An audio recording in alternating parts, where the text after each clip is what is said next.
Hello everyone, welcome to unfiltered UPSC. और आज से हम लोग स्टार्ट करने वाले हैं इकोनॉमिक्स की न्यू सीरीज़। और ये सीरीज़ हेल्पफुल होगी उन लोगों के लिए जो यूपीएससी, स्टेट पीसीएस या फिर अदर एग्जाम्स की प्रिपरेशन कर रहे हैं। ठीक है, तो आज हम लोग कवर करेंगे बेसिक्स। ठीक है, ये जितने भी टॉपिक्स हमने लिखे हुए हैं यहाँ पे, ये आपके बेसिक्स हैं, लाइक फाउंडेशन है आपका इकोनॉमिक्स का। ठीक है, इसको समझोगे तभी आगे के जो टॉपिक्स होंगे लाइक जीडीपी, इन्फ्लेशन, ये सब क्लियर हो पाएगा। ठीक है, तो स्टार्ट करते हैं अभी से। सबसे पहले देखो, आपका इकोनॉमिक्स का डेफिनेशन है। इकोनॉमिक्स क्या है? It's a social science. ठीक है, जो एनालाइज करता है production, distribution and consumption of goods and services. तो इकोनॉमी में बेसिकली होता क्या है? यही तीन चीज़ें तो होती है ना। ठीक है, तो इकोनॉमिक्स इसको स्टडी करता है, एनालाइज करता है। यही सब हम लोग इसमें पढ़ते हैं कि क्या हम ऐसा करें जिससे हमारी कंजप्शन हमारा कम हो जाए, प्रोडक्शन कॉस्ट रिड्यूस हो जाए एंड डिस्ट्रीब्यूशन जो है वो चीप पड़े। ठीक है, क्या क्या जो फैक्टर्स हैं वो कंज्यूमर के बिहेवियर को अफेक्ट करते हैं। तो ये सारी जो चीज़ें हैं वो हम इकोनॉमिक्स में स्टडी करते हैं। और आपके लिए क्यों ज़रूरी है पढ़ना? Because when you will be a civil servant, तो ये आपको आना चाहिए कि आप कैसे कम से कम रिसोर्सेज में ज़्यादा आउटपुट निकाल सकते हैं। ठीक है, तो ये तो हो गई हमारी डेफिनेशन। अब हम आते हैं टाइप्स ऑफ इकोनॉमिक एक्टिविटीज़। ठीक है, तो टाइप्स ऑफ इकोनॉमिक एक्टिविटीज़ में मेनली आपके पास जो है वो चार तरह की इकोनॉमिक एक्टिविटीज़ होती हैं। ठीक है, ये जो तीन है आपस में ये तो इंटर रिलेटेड हैं। ठीक है, तो इसमें देखो आपका क्या है। सबसे पहला जो है, आप क्या करोगे, फार्मर के एग्जाम्पल से इसको हम समझते हैं। मान लो कि कोई फार्मर है, उसने क्या किया है, क्रॉप प्रोड्यूस किया, उसने वीट उगाया। अब वो क्या हो गया, वो प्रोडक्शन फंक्शन हो गया। ठीक है, ये कौन सा फंक्शन हुआ? प्रोडक्शन। अब ऐसा तो है नहीं कि उसने जैसे ही वीट उगाया वो सीधा आपके घर तक पहुंच जाएगा, उसको डिस्ट्रीब्यूट करना पड़ेगा। फिर डिस्ट्रीब्यूट कैसे होगा आपका वो? Through infrastructure and logistic support.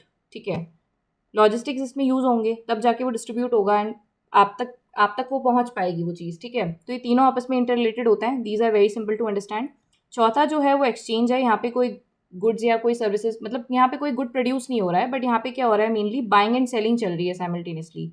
इसको आप समझ सकते हो कैपिटल मार्केट से। ठीक है, कैपिटल मार्केट में हम लोग क्या करते हैं, शेयर्स एंड बॉन्ड्स खरीदते हैं और सेल करते हैं, तो ये एक्सचेंज में आ जाएगा। दूसरा, हम लोग कंट्रीज़ की अगर हम बात करें, इंटरनेशनल लेवल पे कंट्रीज़ क्या करती हैं, अपने फॉरेन करेंसी को मतलब बाय और सेल करती रहती है। ठीक है, आरबीआई करता है काफ़ी बार ये।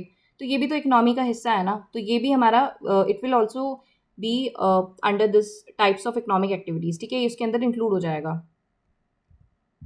अब नेक्स्ट टॉपिक की तरफ बढ़ते हैं, that is micro versus macro economics. ठीक है, ओके, तो ये है आपका micro and macro economics. See economics को ना आप दो तरीकों से, मतलब ये दोनों इकोनॉमिक्स का ही पार्ट है। ठीक है, माइक्रो और मैक्रो, इन दोनों में डिफरेंस क्या है? देखो, नाम से ही पता चल रहा है, माइक्रो इकोनॉमिक्स क्या करेगा, माइक्रो लेवल पे स्टडी करेगा। माइक्रो मतलब एज एन इंडिविजुअल लेवल पे आप स्टडी करोगे कि एक इंडिविजुअल, एक कंज्यूमर को कितना फ़र्क पड़ रहा है चीज़ों के महंगा होने से, या फिर किसी चीज़ का प्राइस बढ़ने से कंज्यूमर पे क्या इफेक्ट आ रहा है। ठीक है, हाउस होल्ड्स पे क्या इफेक्ट आ रहा है। ठीक है, और इसको हम लोग क्यों पढ़ते हैं माइक्रो इकोनॉमिक्स को, ये भी समझ लेते हैं। देखो, कोई भी कंपनी है ना, कंपनी को कोई प्रोडक्ट बनाना है, तो वो ऐसे ही प्रोडक्ट मार्केट में लॉन्च नहीं करेगी। वो सबसे पहले स्टडी, ये लोग रिसर्च वगैरह कंडक्ट करेंगे कि कोई जो कंज्यूमर है, कोई जो आम आदमी है, वो क्या उनका प्रोडक्ट लेगा और वो कितना पैसा देगा उस चीज़ का। तो उसके लिए वो क्या करते हैं, इंडिविजुअल लेवल पे बिहेवियर एनालिसिस करते हैं और तब जाके अपना जो प्रोडक्ट लाते हैं उसका प्राइस पॉइंट सेट करते हैं। ठीक है, तो माइक्रो इकोनॉमिक्स यहाँ पे यूज़ होती है।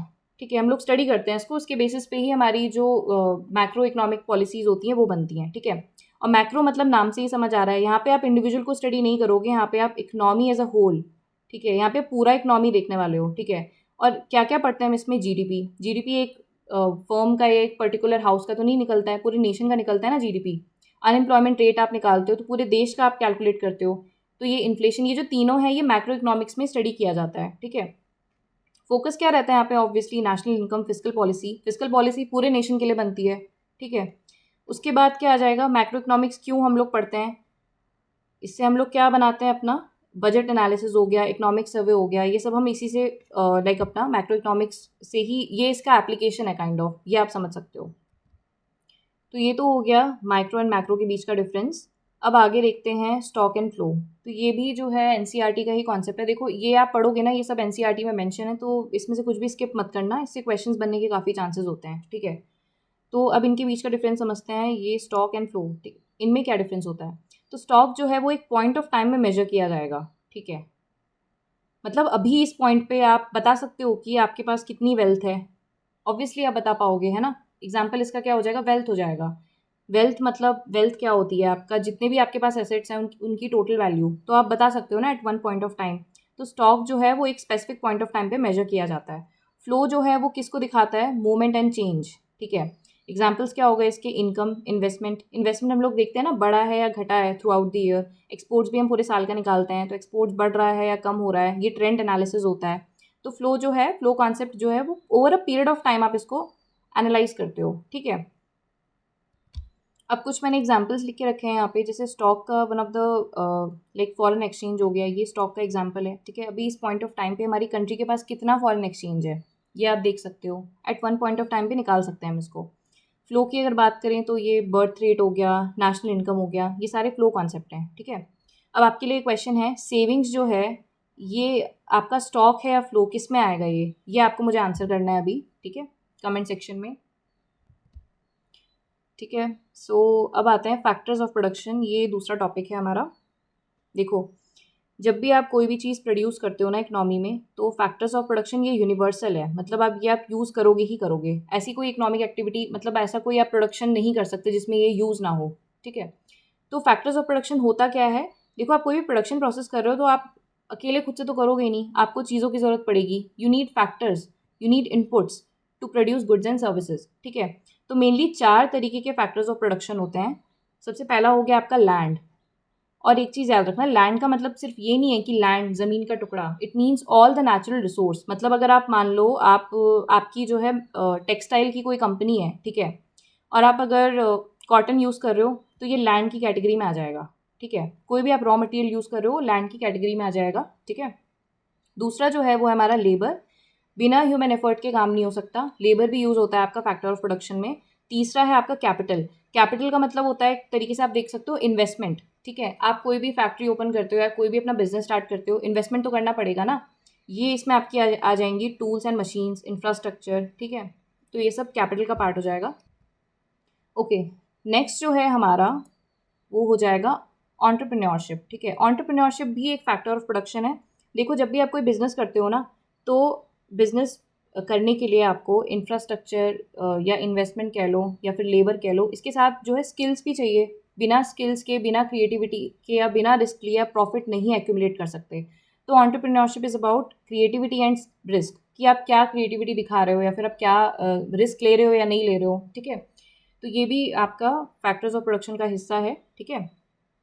अब आपके लिए क्वेश्चन है, यूट्यूब जिस प्लेटफॉर्म पे मैं अभी पढ़ा रही हूँ, तो क्या ये फैक्टर्स ऑफ प्रोडक्शन के अंडर आता है या नहीं, ठीक है। मान लो कोई अपना बिजनेस चला रहा है यूट्यूब से, कोई वीडियोस बना रहा है, तो क्या यूट्यूब होगा फैक्टर्स ऑफ प्रोडक्शन?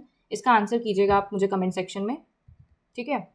सो अब नेक्स्ट देखते हैं फैक्टर पेमेंट्स।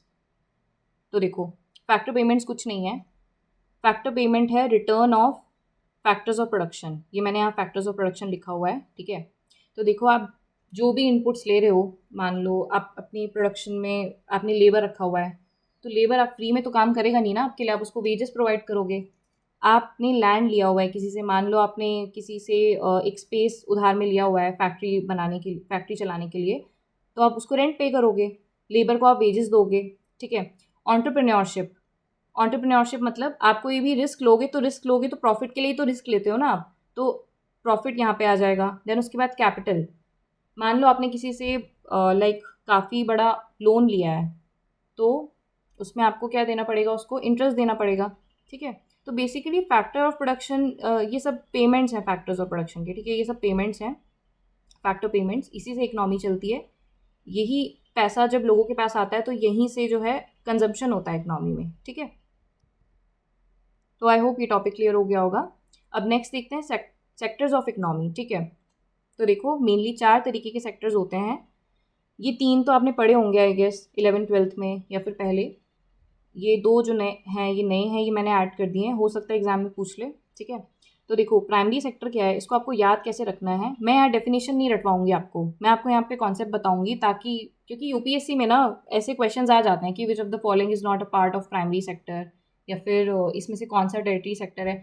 तो जब आपको कॉन्सेप्ट पता होगा इसके पीछे का, ठीक है, तभी आप बता पाओगे कि ये प्राइमरी में आएगा या नहीं, ठीक है।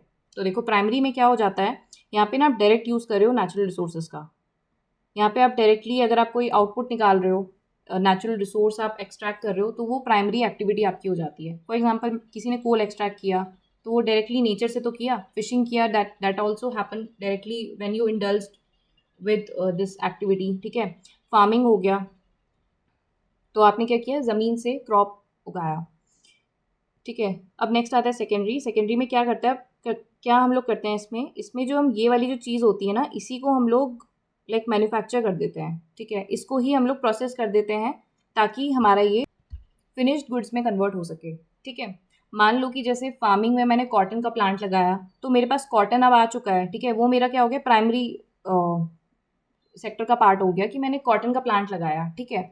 लेकिन अगर मान लो मुझे उसे टेक्सटाइल बनाना है, तो मुझे उसको क्या करना पड़ेगा, सेकेंडरी सेक्टर में मैं लाके उसको क्या करूँगी, मैन्युफैक्चर करूँगी और इससे एक नया कपड़ा बनाऊँगी, ठीक है। इससे भी आउटपुट निकला और इससे भी आउटपुट निकला, लेकिन ये वाला जो आउटपुट है ये नेचर का नहीं है डायरेक्ट, इसको हमने प्रोसेस किया है।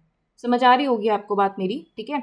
इसको क्या किया हमने, प्रोसेस किया है। यहाँ पे जो है हमने एक क्लोथ बनाया, पीस ऑफ क्लोथ बनाया, तो ये हमारा सेकेंडरी एक्टिविटी का पार्ट हो जाता है जब हम मैन्युफैक्चरिंग करते हैं या फिर कंस्ट्रक्शन करते हैं, ठीक है। नेक्स्ट आता है हमारा टेरिटरी सर्विस।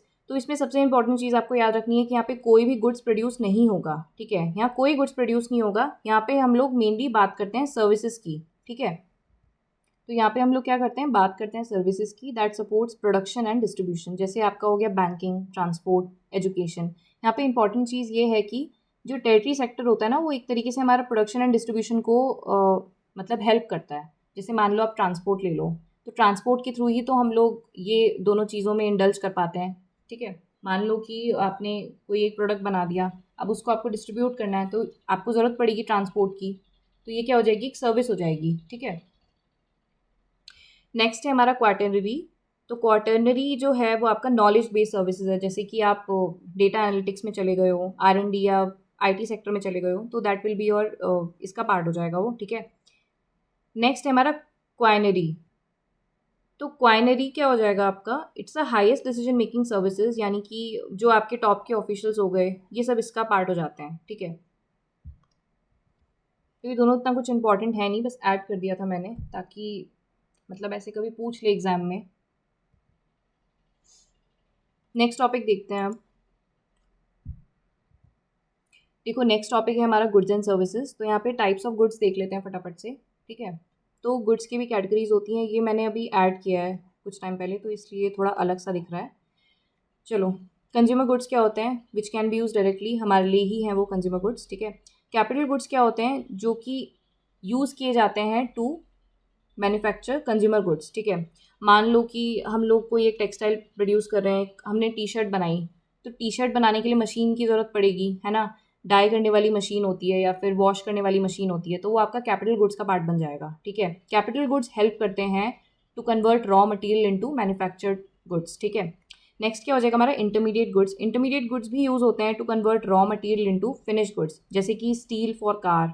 स्टील हम लोग यूज़ करते हैं ना कार बनाने के लिए, तो एक तरीके का रॉ मटेरियल होता है, ठीक है। अब आप पूछोगे कि कैपिटल गुड्स में भी ये भी हेल्प कर रहा है दूसरे गुड्स बनाने के लिए, और इंटरमीडिएट गुड्स भी हेल्प कर रहा है to convert raw material into finish goods. इन दोनों में डिफरेंस क्या होगा, तो देखो इन दोनों में डिफरेंस ये है कि सबसे पहले जो कैपिटल गुड्स होते हैं ये ड्यूरेबल हैं, ठीक है। ये ड्यूरेबल गुड्स हैं, मतलब ये आपके कुछ नहीं पाँच, मतलब ड्यूरेबल गुड्स आपके वो गुड्स होते हैं जो काफ़ी लंबे टाइम तक चलते हैं। मशीन्स हो गई ना, वो आप उनको हर साल रिप्लेस नहीं करते हो, और ये डेप्रिशिएट होती है इनकी वैल्यू, ठीक है। On the other hand intermediate goods जो हैं वो ड्यूरेबल गुड्स नहीं हैं। फॉर एग्जाम्पल मान लो आप कॉटन ले रहे हो, या फिर कोई भी आप मान लो वीट ले रहे हो, कुछ भी लाइक प्रोड्यूस करने के लिए, फिनिश गुड में कन्वर्ट करने के लिए। आप ब्रेड बना रहे हो, तो ब्रेड बनाने के लिए भी तो आप कोई रॉ मटेरियल यूज़ करते हो ना, फ्लोर यूज़ करोगे आप, तो वो ड्यूरेबल गुड्स नहीं होगा, ठीक है। तो ऐसे आप इन दोनों में डिफ्रेंशिएट कर सकते हो। एक और चीज़ जो इन दोनों को अलग करती है वो ये है कि कैपिटल गुड्स ना आपका नेशनल इनकम में काउंट होता है, ठीक है। ये काउंट होता है, इसकी वैल्यू डेप्रिशिएट होती है।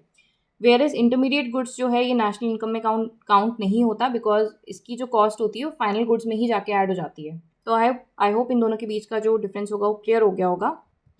नेक्स्ट आएगा प्राइवेट गुड्स, ठीक है। प्राइवेट गुड्स मतलब जो सिर्फ आपके पर्सनल यूज़ के लिए है, ठीक है। फिर दूसरा है पब्लिक गुड्स। पब्लिक गुड्स जो है वो सबके लिए होता है, गवर्नमेंट यूजुअली प्रोवाइड करती है पब्लिक गुड्स, ठीक है। नेक्स्ट है ड्यूरेबल गुड्स, ये मैं बता चुकी हूँ अभी, जो लॉन्ग टर्म के लिए यूज़ होता है आपका, जैसे टीवी हो गया, वॉशिंग मशीन हो गया, ठीक है। फिर है नॉन ड्यूरेबल गुड्स। जो नॉन ड्यूरेबल गुड्स होता है वो शॉर्ट टर्म उतना लंबा नहीं चलता है, ठीक है, जैसे कि पेन हो गया, शैम्पू हो गया, तो ये नॉन ड्यूरेबल गुड्स की कैटेगरी में आता है। फिर कुछ गुड्स ऐसे होते हैं जो सिर्फ 1 या 2 दिन में यूज़ करने होते हैं, तो उन्हें पेरिशेबल हम लोग बोलते हैं, तो उसमें क्या आ जाएगा आपका मिल्क एंड वेजिटेबल्स, ठीक है। दूसरा, गुड्स तो हमने देख लिए, और गुड्स आर ऑलवेज टेंजिबल, ठीक है। टेंजिबल मतलब जिन्हें हम देख सकते हैं या टच कर सकते हैं। दूसरा आएगा आपका सर्विसेज। तो सर्विसेज जो हैं वो आपकी इनटेंजिबल होती हैं, आप उन्हें नहीं देख सकते, यू जस्ट कैन, मतलब you can just feel it, और मतलब काइंड ऑफ देख नहीं सकते आप उसको, बस इनटेंजिबल होती है वो, ठीक है। एग्जाम्पल क्या है, एजुकेशन हो गया और बैंकिंग। अब इस लेक्चर का जो लास्ट टॉपिक है वो है जीडीपी, ठीक है। तो जीडीपी का डेफिनेशन देख लो, बहुत इंपॉर्टेंट है, एग्जाम में मतलब काफ़ी बार पूछा गया है, ठीक है। इसके डेफिनेशन से काफ़ी क्वेश्चन बन जाते हैं। तो जीडीपी जो है वो टोटल मॉनेटरी वैल्यू है of all the final goods and services. यहाँ पे आपको क्या याद रखना है, final goods and services, final की बात हो रही है यहाँ पे, और गुड्स और सर्विसेज दोनों चीज़ें ऐड हो रही हैं। Produce with in the countries border in a given time period, usually a year, ठीक है। एक साल के अंदर जितने भी आपके गुड्स एंड सर्विसेज बन रहे हैं, उसका जो टोटल मॉनेटरी वैल्यू होता है उसको क्या बोलते हैं हम, जीडीपी, ठीक है। जीडीपी, तो ये बहुत इंपॉर्टेंट चीज़ है, क्योंकि इससे ही नेशनल इनकम निकलता है। नेशनल इनकम को आप क्या क्या बोलते हो, एनएनपीएफसी, ठीक है। तो ये एनएनपीएफसी जो है हम जीडीपी से ही निकालते हैं। इसको हम आगे पढ़ेंगे अच्छे से, इसमें कंफ्यूज नहीं होना है। आगे इसमें मैं और अच्छे से बताऊंगी कि एनएनपीएफसी क्या होता है, ग्रॉस, नेट, ये सारी चीज़ें क्या होती है। अभी के लिए आप ये समझ लो ग्रॉस और नेट में डिफरेंस, ठीक है।